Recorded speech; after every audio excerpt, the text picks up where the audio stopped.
चलिए, तो आज जो है हम लोग क्या पढ़ने वाले हैं। आज का जो हमारा टॉपिक है वो लेसन 3 से ही है। और ये लेसन 3 में जो हम लोग वैद्युत रसायन इलेक्ट्रोकेमिस्ट्री पढ़ रहे थे उसका ये टॉपिक आज कवर करेंगे, प्रतिरोध। प्रतिरोध को इंग्लिश में बोलते हैं रेसिस्टेंस। ठीक है, ये टॉपिक सेम आपका किसमें है बेटा? फिजिक्स में भी है। तो 2 in 1 काम है, केमिस्ट्री में ही पढ़ना है और फिजिक्स में ही पढ़ना। ठीक है, तो रेजिस्टेंस क्या होता है पहले अपने को ये जानना है। क्या है चीज ये बताओ, किसी को पता है? फिजिक्स में तो पढ़े हैं। क्या होता है प्रतिरोध? हाँ, क्या है? लेवल। किस चीज का लेवल होता है ये? रेजिस्टेंस किस चीज का लेवल होता है? पढ़े हो क्या आप तुक्का मार रहे हो? कैसे भूपेश, क्या है रेजिस्टेंस? क्या है? हाँ, बाकी लोग?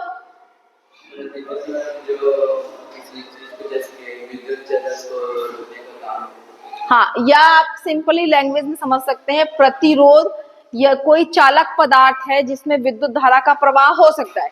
तो विद्युत धारा का प्रवाह होगा और साथ साथ उस प्रवाह में, विद्युत धारा के प्रवाह में जो बाधा उत्पन्न करेगी उसको क्या बोलते हैं अपन? प्रतिरोध। अगर एकदम बुकिश लैंग्वेज में देखें तो बुक में किस प्रकार का लिखा हुआ है कि चालक का विभवांतर तथा विद्युत धारा का जो अनुपात होता है। तो विभवांतर मतलब क्या है? चालक का विभवांतर V और उसमें बहने वाली धारा मतलब विद्युत धारा मतलब I। दो जो चालक पदार्थ हैं, चाहे इलेक्ट्रोड ले लो या चालक पदार्थ ले लीजिए, उन दोनों में लगा विभवांतर मतलब V और उस चालक पदार्थ में बहने वाली धारा का जो अनुपात होता है वो क्या कहलाता है? रेजिस्टेंस या प्रतिरोध कहलाता है। ये हुई इसकी परिभाषा। तो आप फॉर्मूले से ही उसकी परिभाषा बना सकते हैं कि उस जो चालक पदार्थ है उसमें लगाया गया विभवांतर और उसमें बहने वाली धारा का अनुपात क्या कहलाता है? उसका क्या कहलाएगा? प्रतिरोध कहलाएगा। ठीक है, समझ में आई बात? अब यहाँ पर ये प्रतिरोध का ये देख लिए। अब इसमें अपन देखेंगे जो विभवांतर है उसको वोल्ट में, विभवांतर को किसमें नापते हैं बेटा? किसमें? वोल्ट। प्रदर्शित करते हैं V से, पर नापते किससे है? वोल्ट से। उसी प्रकार I मतलब क्या है? विद्युत धारा। विद्युत धारा को किससे नापोगे? किससे नापोगे? किससे? एम्पियर से। किससे? एम्पियर से। तो यहां पर आपको बताना है कि V क्या है? विभवांतर है। आपको लिखना पड़ेगा, सिर्फ फॉर्मूला लिखने से काम नहीं चलेगा, आपको बताना पड़ेगा कि V क्या है। तो V क्या है? विभवांतर है। और उसको नापते किससे हैं? वोल्ट से नापते। मतलब नापते ना बोलकर आप उसकी यूनिट भी बोल सकते हो, इकाई जिससे उसको नापा जाता है। तो V का या विभवांतर का यूनिट जो है वो क्या है बेटा? वोल्ट है। और वैसे ही I क्या है? I क्या है बेटा? विद्युत धारा। और इसको किससे नापोगे? एम्पियर से। तो यहाँ पर आपको जैसे कि आपकी बुक में लिखा हुआ है सेम वैसे ही आपको लिखना है कि जो I है विद्युत धारा है और उसको एम्पियर पूरा लिखोगे, एम्पियर से नापेंगे। या बोल सकते हो इसकी यूनिट, विद्युत धारा की यूनिट क्या होती है? एम्पियर होती है। अब क्या बचा इस फॉर्मूले में? R। R क्या है? R है क्या फॉर्मूले में? R क्या है? प्रतिरोध है। तो R क्या है? प्रतिरोध है। आप बताओगे कि फॉर्मूले में जो R लिखा हुआ है वो क्या चीज है? तो प्रतिरोध है। इसको किससे नापते हैं? किससे नापते हैं? देखो, फिजिक्स में ही पढ़े हो, केमिस्ट्री में ही पढ़ रहे हो, याद रखना पड़ेगा। किससे नापते हैं? किससे? किलोमीटर से नाप दोगे? किससे नापोगे? ओम से। किससे नापोगे? ओम से। तो यहाँ पर आपको ध्यान रखना है कि विद्युत, यहाँ पर जो विभवांतर है उसको वोल्ट से नापना है। I क्या है? विद्युत धारा है, एम्पियर से नापोगे। और R क्या है? प्रतिरोध है और उसकी यूनिट क्या है? ओम। ओम तो अच्छे से याद रहना चाहिए। ठीक है, तो यहाँ पर इस प्रकार से आप लिखेंगे कि इसको ओम से नापते हैं, तो जो प्रतिरोध होता है उसको ओम से नापा जाता है, या उसकी यूनिट जो होती है वो ओम होती है। क्लियर, समझ में आया? तो आपको प्रतिरोध के बारे में क्या क्या चीज जानना है? दो ही चीज जानना है। पहला उसकी परिभाषा, तो ये फॉर्मूले से ही परिभाषा बना लेंगे, आप बना लेंगे ना। तो पहले नंबर आपको क्या लिखना है? परिभाषा। बार बार बेटा मैं आप लोग को ना लिखने का तरीका बताती हूँ, आप बकायदा हेडिंग डाल के लिखिए कि पहले आपने परिभाषा बताएंगे, फिर बाद में आप क्या बताएंगे? उसका सूत्र बताएंगे, और थर्ड पॉइंट में सूत्र का एक्सप्लेन करेंगे। सूत्र को एक्सप्लेन करेंगे मतलब सूत्र में जो भी वी आई आर जो भी ऐसा सिंबल दिया हुआ है उसको आपको बताना पड़ेगा कि ये संकेत में क्या लिखा है।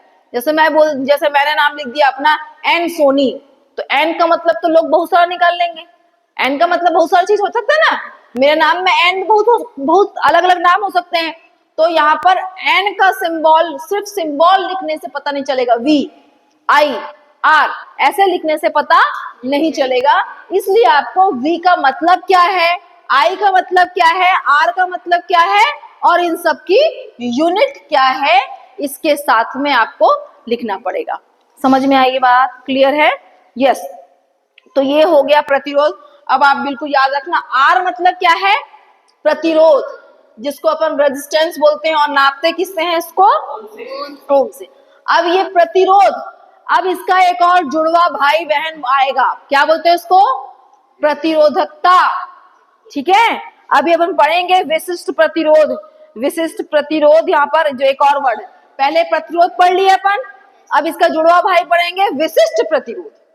हर बार अभी टर्म जो पढ़ने वाले हैं ना उसमें ऐसा ही होगा, चालकता फिर विशिष्ट चालकता, ऐसा पढ़ना है। तो आपको पहला वाला फॉर्मूला याद रहेगा तब तो दूसरा याद कर पाओगे। ठीक है, तो यहाँ भूलना उलने वाला काम नहीं है, यहाँ पर आपको क्या करना है? याद ही रखना है, भूलेंगे तो फिर गड़बड़ हो जाएगी। तो यहाँ पर आर हमने पढ़ लिया, आर क्या था बेटा? प्रतिरोध। आर क्या था?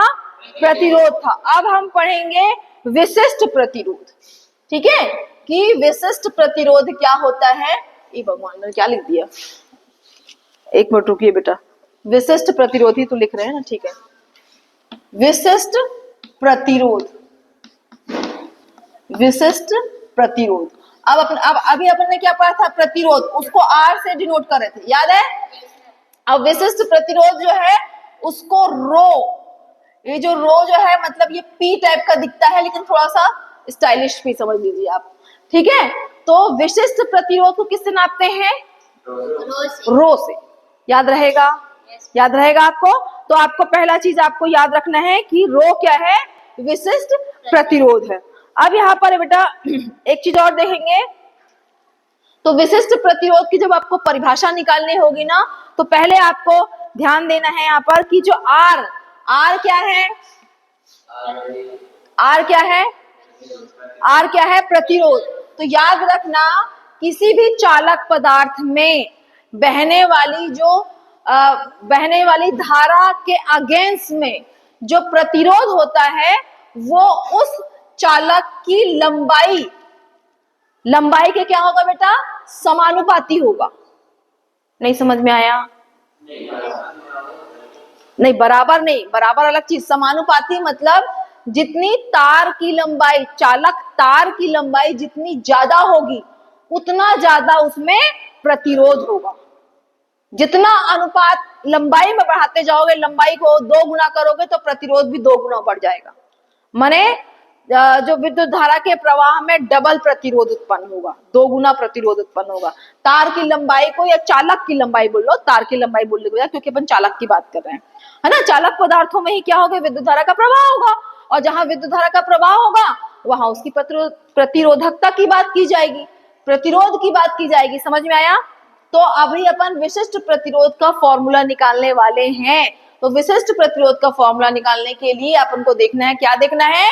कि जो चालक है उसकी जो लंबाई अगर L हो तो क्या होता है, वो जो L या लंबाई जो है वो प्रतिरोध के समानुपाती, ये जो प्रतिरोध होता है वो लंबाई के समानुपाती होता है। याद रहेगा?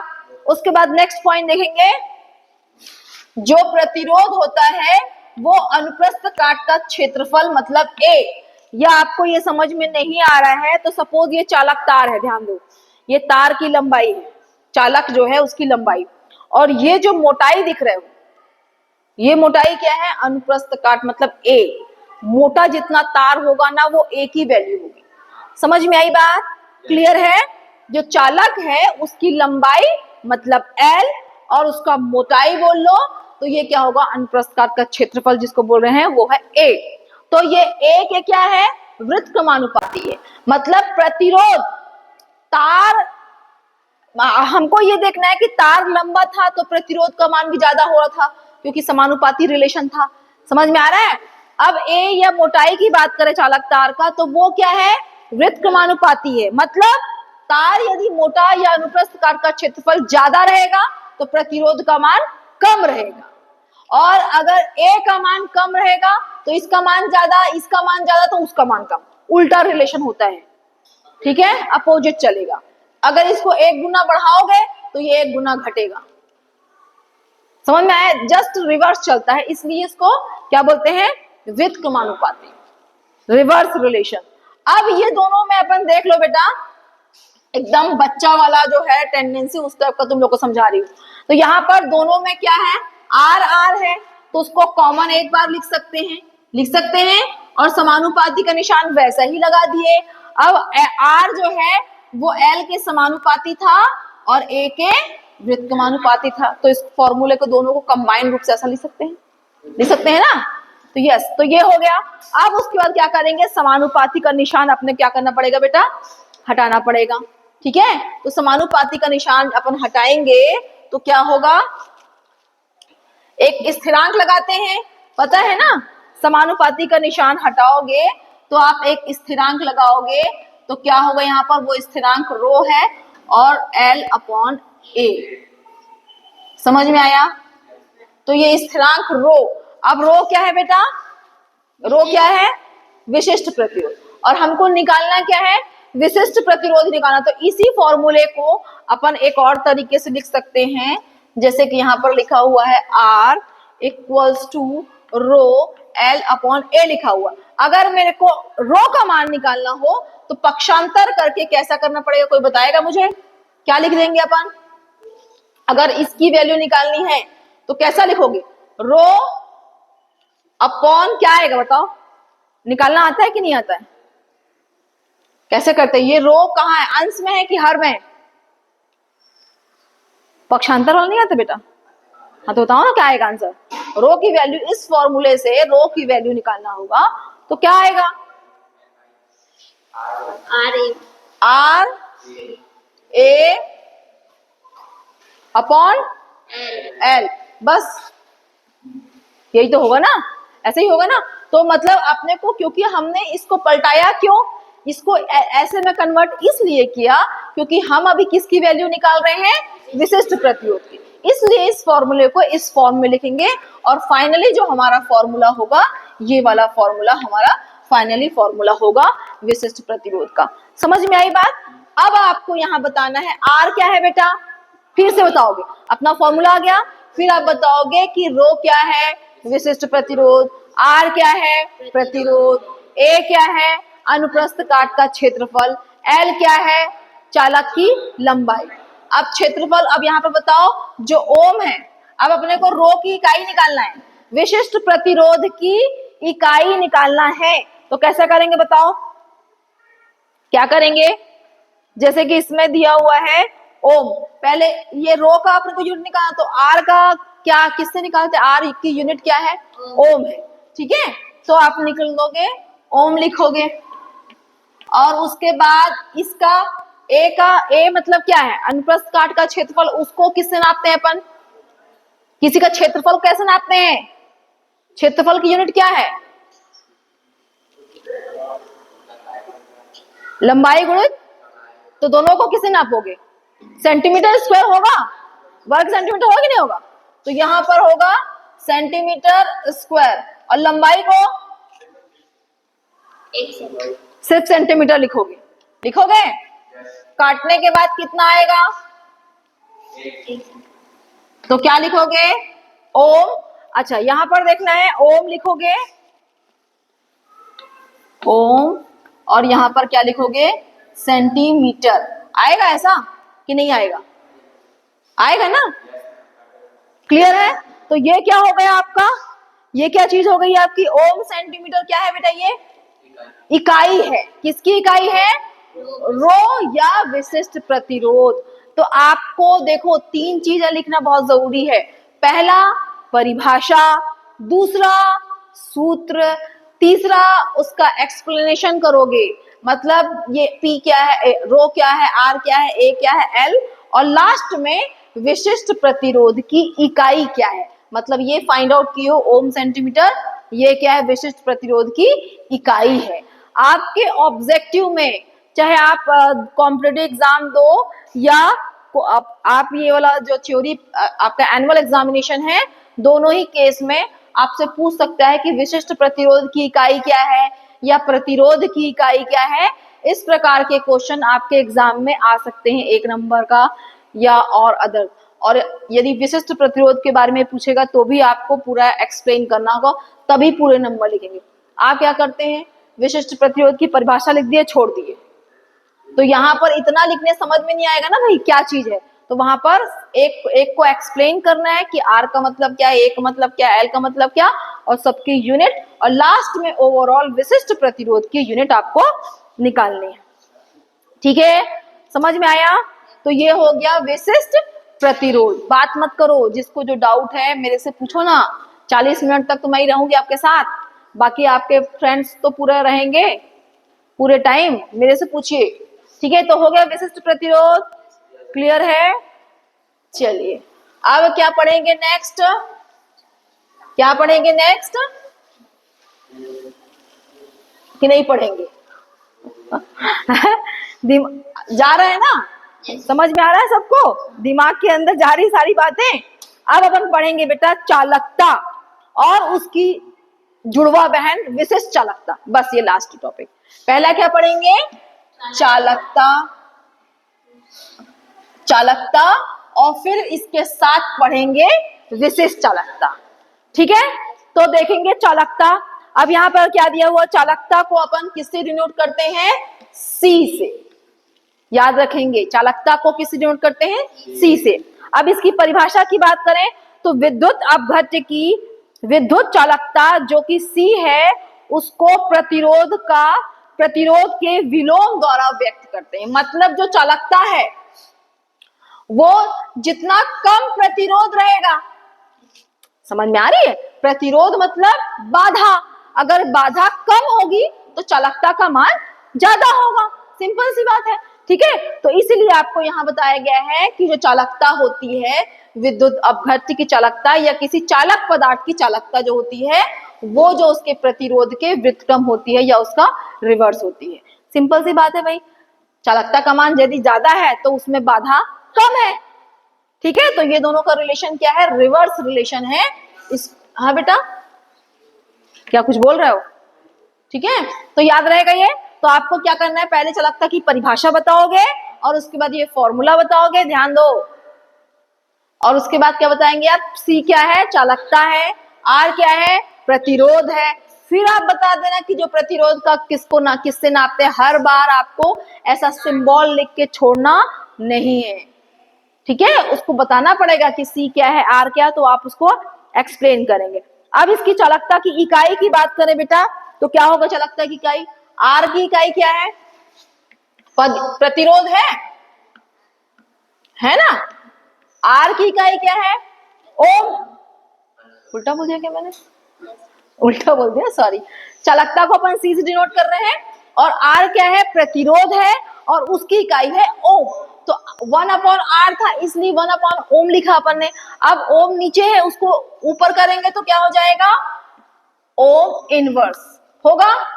-1 होगा, नहीं होगा, नीचे से ऊपर लाओगे तो। क्लियर है? तो ये क्या होगी, चालकता की इकाई हो गई। क्लियर है? तो यहां तक आप कंप्लीट लिखेंगे कि चालकता की परिभाषा, उसका फॉर्मूला, C क्या है, R क्या है, और लास्ट में चालकता की इकाई क्या है। तो फॉर्मूला से ही इकाई निकाला जाएगा, याद रखिए, फॉर्मूला जो होगा उससे ही उसकी इकाई की वैल्यू निकाली जाएगी। ठीक है, ये हो गया। तो यहाँ पर ध्यान रखेंगे। और ये वाला जो फॉर्मूला है इसको भी ऑलवेज याद रखना है कि C जो होता है वो क्या होता है 1/r के बराबर होता है। एकदम कॉमन सेंस वाली बात है, इसको आपको याद रखना है। अब आते हैं नेक्स्ट, क्या आएंगे, किसमें आए, विशिष्ट चालकता। किसमें आ जाते हैं अपन, विशिष्ट चालकता। अब विशिष्ट चालकता क्या होती है, किससे डिनोट करते हैं, देखेंगे क्या है बेटा, विशिष्ट चालकता किससे डिनोट करते हैं, दर्शाते किससे हैं, देखो ना किससे दर्शाते हैं। एक नया वर्ड है के क्या है, कप्पा, कटप्पा, वही वाला है, ठीक है। तो यहाँ पर कटप्पा नहीं बोलना है, ये कप्पा है। हाँ बेटा क्या बोल रहे, हाँ टब उसको हटा दो, ठीक है। तो यहाँ पर जो के है ये क्या है बेटा, क्या है ये, विशिष्ट चालकता, ठीक है। स्मॉल के या जिस इसमें जो लिखा हुआ है उस तरीके से जो मैंने के बताया है वो। अच्छा, चालकता को एक और इकाई जो अपन देखे थे, सीमन, सीमंस भी बोलते हैं ना, ये चालकता में सी पढ़े थे ना बेटा, उसकी एक और इकाई है, उसको भी आप देख लेंगे, सीमंस करके दिया हुआ है, जिसको कैपिटल एस से डिनोट करते हैं, ठीक है। तो चालकता की ना ओम इनवर्स अपन लिखे थे इकाई, एक और सीमंस जिसको कैपिटल एस से दर्शाते हैं, तो जब लिखोगे तो उसको भी ऐड कर लो ना, ठीक है। अच्छा ये अपन इसको देख लेते हैं जल्दी से। विशिष्ट चालकता, विशिष्ट चालकता को किससे डिनोट करते हैं, कप्पा मतलब के।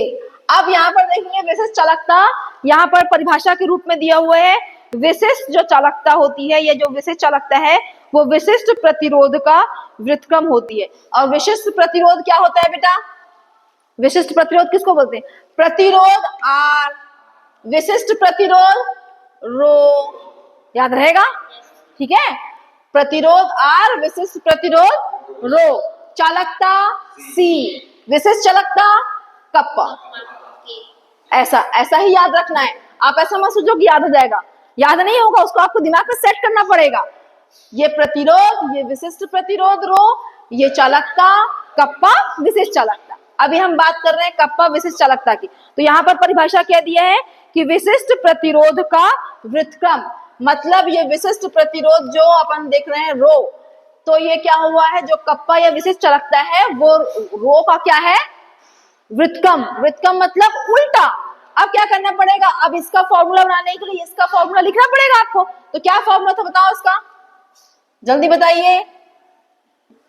हाँ, रो का फॉर्मूला लिखना पड़ेगा ना, कि रो क्या था, आर और आर क्या पढ़ा, 1/a, R1/a क्या निकाले थे लास्ट में, क्या निकाले देखो, रो आर इंटू क्या निकाले थे, A/L था ना बेटा, क्या था, A/L था, नहीं था, किसमें अपन जो रो का निकाले थे उसमें क्या था, रो में अपन ने क्या किया था, उल्टा कर दिए थे ना, रो का रो में उल्टा हो गया था, याद है कि नहीं है, क्या था उसको, तुम लोग फाइनल आंसर देख रहे हो, कप्पा का आंसर देख रहे हो, इसलिए तुम लोग मेरे को डायरेक्ट आंसर बता रहे हो। हाँ, ये रो का पहले, रो का, हाँ इसका अपन ने क्या देखा था, R इंटू A/L, हाँ तुम लोग डायरेक्ट आंसर इसका देख रहे हो, इसलिए तुम लोगों को फाइनल आंसर बता रहे हो। हाँ तो क्या था इसका, तो फिर क्या आएगा, कप्पा का आंसर कैसे करोगे आप, ये ऊपर वाली राशि वैसे ही है और इसको इनवर्स करेंगे तो क्या आंसर आएगा, क्या आएगा आंसर, हाँ ये उल्टा हो जाएगा ना, ये पूरा ये जो है इसके बटे में L है, तो इसको ये वाला पूरी राशि को उल्टा करोगे तो क्या हो जाएगा, अभी क्या है ये R/1 है, तो क्या हो जाएगा 1/R, और ये A/L है तो क्या हो जाएगा L/A, वही होगा, समझ में आया। तो ये आप निकाल लेंगे और उसके बाद आप देखिए 1/R क्या है, 1/R की जगह अपन क्या लिख सकते हैं, C ले सकते हैं, चालकता। तो ये वाला जो पॉइंट दिख रहा है आपको 1/C, उसकी जगह हम क्या लिख देंगे 1/R, सॉरी 1/R है, उसकी जगह हम क्या लिख देंगे C, क्योंकि स्टार्टिंग में ही मैंने बताया है, और उसके बाद इंटू L/A। तो ये किसका फॉर्मूला है, विशिष्ट चालकता। अब यहाँ पर फिर सेम वैसे करोगे, कप्पा क्या है पूरा बताओगे, ये फॉर्मूला आ गया फाइनल, बट आपको यहाँ पर बताना पड़ेगा कप्पा क्या है, विशिष्ट चालकता, और लास्ट में इसका अपने को यूनिट निकालना है, इकाई निकालना है। सी क्या है, सी क्या है, चालकता। तो चालकता को किससे नापते हैं, चालकता को किससे नापते हैं, अरे यूनिट, यूनिट। चालकता की यूनिट क्या थी, देखे थे कि नहीं देखे थे, ठीक है। तो चालकता की यूनिट अपन देखेंगे, यहाँ पर चालकता जो होगी वहां पर, यहाँ पर अपने को दोनों देखना है, चालकता का मान ये C और L अपॉन A। L को किससे नापोगे, लंबाई को सेंटीमीटर से, और A को भी सिर्फ सेंटीमीटर की सेंटीमीटर स्क्वायर, ये वर्ग सेंटीमीटर, सेंटीमीटर स्क्वायर वर्ग सेंटीमीटर नापोगे ना, समझ में आ रहा है। तो यहाँ पर आपको क्या करना है, फाइनली आपको बताना है कि कप्पा क्या है, सी क्या है, एल क्या है, ए क्या है, और उसकी क्या यूनिट है, क्या उसकी इकाई है, ठीक है। अब उसके बाद यहाँ पर एक और चीज दिया हुआ बेटा, एल और ए। यदि एल और ए माने किसी चालक तार की लंबाई एल का मान 1 सेंटीमीटर हो और ए अनुप्रस्थ काट का क्षेत्रफल भी 1 सेंटीमीटर स्क्वायर हो, तो क्या हो जाएगा बेटा इसमें, अगर ये दोनों की वैल्यू, एल की वैल्यू 1 और ए की वैल्यू 1 सेंटीमीटर स्क्वायर कर दिया जाए, तो ये दोनों में 1/1 आ जाएगा।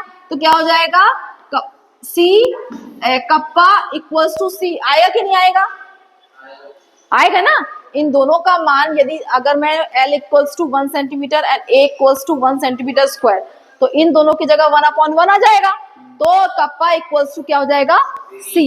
तो यहाँ पर सिचुएशन कंडीशन बताया है कि कप्पा जो है, जो कि विशिष्ट चालकता है, वो चालकता के बराबर कब आएगा, कब आएगा, जब चालक तार की लंबाई 1 सेंटीमीटर हो और उसका अनुप्रस्थ काट का क्षेत्रफल कितना हो, वो भी 1 सेंटीमीटर हो। उस सिचुएशन, उस कंडीशन में जो विशिष्ट चालकता होगी वो किसके बराबर होगी, चालकता के बराबर होगी। तो लास्ट में आपको ये वाली बात भी बतानी है कि दोनों सिचुएशन कब क्रिएट होंगी। तो 1 सेंटीमीटर जो यहाँ पर क्यूब दिया हुआ है, पदार्थ की चालकता को उस पदार्थ की क्या बोलते हैं, विशिष्ट चालकता बोलते हैं। तो ये चालकता कब विशिष्ट चालकता के बराबर होगी, वो सिचुएशन डाल के आपको पूरा आंसर लिखना है। क्लियर है, समझ में आया सबको? मैंने छोटा सा टॉपिक था इसलिए मैंने एक क्लास में सबको समझा दिया, लेकिन आपको क्या करना है, अब इसको सेपरेट अपने दिमाग में क्या कैसे करोगे, पहले कॉपी बनाओगे, कॉपी में जैसे मैंने बताया परिभाषा, फॉर्मूला, फिर फॉर्मूले में उसका जो टर्म्स दिया हुआ ABC जो भी दिया होगा सबके बारे में, और उसकी यूनिट, ऐसा लिख के पूरा लिखेंगे, है ना। और उसके बाद सबको लर्न करके रखेंगे, क्योंकि एक साथ बहुत सारा आपसे नहीं हो पाएगा। देन कल की क्लास में अपन क्या पढ़ेंगे, कल की क्लास में अपन पढ़ेंगे विशिष्ट चालकता, नहीं विशिष्ट चालकता तो पढ़ ली अपन ने, अब पढ़ेंगे मोलर या आणविक चालकता, ठीक है। मोलर या आणविक चालकता बचा हुआ और तुल्यांकी चालकता भी बचा हुआ है। तो यहाँ पर कुछ और आणविक चालकता की बात करेंगे और जो पॉइंट छूटे हुए उसकी बात करेंगे। तो आज जितना मैंने बताया उसको अच्छे से पढ़ेंगे, तब नेक्स्ट वाला समझ में आएगा, नहीं तो सबकी खिचड़ी बन जाएगी दिमाग में, बनेगा ना, बहुत सारा चीज एक साथ हो जाएगा। तो इसलिए आज जितना मैंने पढ़ाया उसको अच्छे से रिवाइज कर लीजिए, नोट्स बना लीजिए, और आज लर्न भी कर लीजिए, ठीक है, ताकि कल के लिए आप फिर से रेडी हो जाएं।